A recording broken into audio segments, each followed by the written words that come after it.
Учиться никогда не поздно. Так считает герой нашего следующего сюжета Александр Кулов. В свои 56 лет мужчина решил получить высшее образование и поступил в Северо-Осетинский госуниверситет.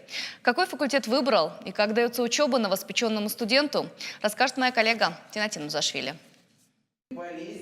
Эта история больше похожа на сюжет фильма, где главный герой, почти достигший пенсионного возраста, решает стать студентом.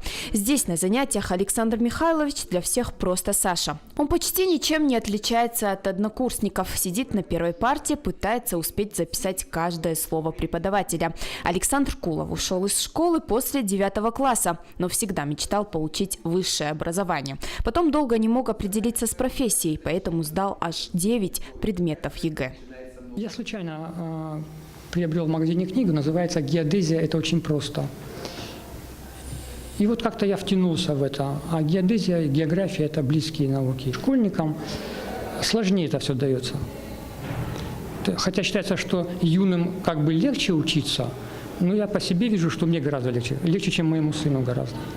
Александр сейчас работает на Кавдоломите, занимается переработкой доломита. При этом вполне успешно совмещает работу с учебой. Преподаватели говорят, этот студент особо отличается любознательностью и пытливым умом. Судя по тому, как он сейчас проявляет себя, он очень любознательный от природы. Еще очень доставучий. Вот он знает много. Но это знаете, какое знание? Там оттуда знаю, отсюда знаю, еще откуда-то знаю. А высшее образование, оно же ведь дает именно систематическое, то есть логически расположенное знание.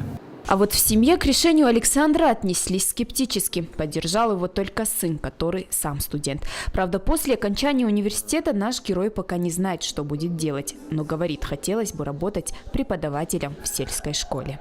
Я бы хотел работать, знаете, в сельской школе, труды вести и географию.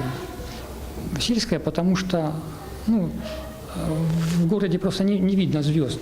То есть как-то нет ассоциации вот с природой, там еще что-то. А в деревне там как-то вот все живое. Утро более живое, вечер более живой. И звезды как будто вот висят вот так вот, как будто мы можем их потрогать. Александру предстоит грызть гранит науки 4 года. После получит специальность географ. А пока сессии, семинары, научные конкурсы и студенческие весны. Одним словом, полноценная студенческая жизнь. Тинатин Музашвили, Батраз Макиев. Новости Осетии.